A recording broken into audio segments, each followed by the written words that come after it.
BRS minority శాఖ జమాలుద్దీన్ ఆధ్వర్యంలో కలెక్టర్ను కలిసి వినతి పత్రం అందజేశారు. రంజాన్ సందర్భంగా ఏర్పాటు కల్పించాలని విన్నవించారు. ఆధ్వర్యంలో కలెక్టర్ను కలిసి వినతి పత్రం అందజేశారు. రంజాన్ సందర్భంగా ఏర్పాటు కల్పించాలని విన్నవించారు. ముస్లిం పెద్దలతో ప్రత్యేక సమావేశం ఏర్పాటు చేస్తామని హామీ ఇచ్చారని బీఆర్ఎస్ మైనార్టీ శాఖ జమాలుద్దీన్ పేర్కొన్నారు. పోలీస్ కమిషనర్ గౌస్ ఆలంను కూడా కలిసి వినతి పత్రం అందజేశారు.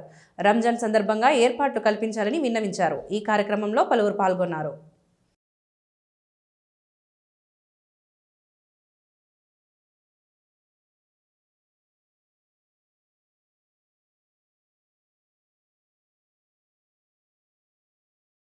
ఈరోజు జిల్లా కలెక్టర్ గారికి, సిపి గారికి, అదేవిధంగా మున్సిపల్ కమిషనర్ గారికి వినతి పత్రాలు ఇవ్వడం జరిగింది.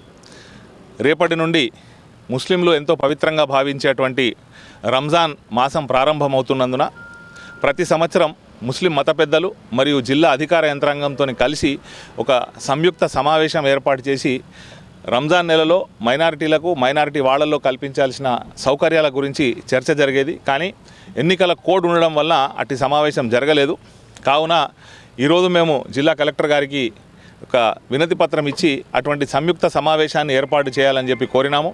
అదేవిధంగా సిపి గారిని కూడా ఎవరైతే రంజాన్ నెలలో పండ్లు అమ్ముకునే చిరు వ్యాపారులు ఉంటారో, హరీస్కు సంబంధించినటువంటి దుకాణాలు ఉంటాయో వారికి ఇబ్బంది కలగకుండా, అదేవిధంగా సాయంత్రం సమయంలో 2 నమాజులు చాలా తక్కువ సమయంలో ఉంటాయి, అసర్ అండ్ మగ్రిబ్ నమాజ్ కాబట్టి అదే సమయంలో ఉపవాసం వదిలిపెట్టే టైం కూడా ఉంటుంది కాబట్టి ఆ సమయంలో ట్రాఫిక్కు ఇబ్బంది కలగకుండా కూడా తగిన చర్యలు తీసుకోవాలని చెప్పి కోరడం జరిగింది.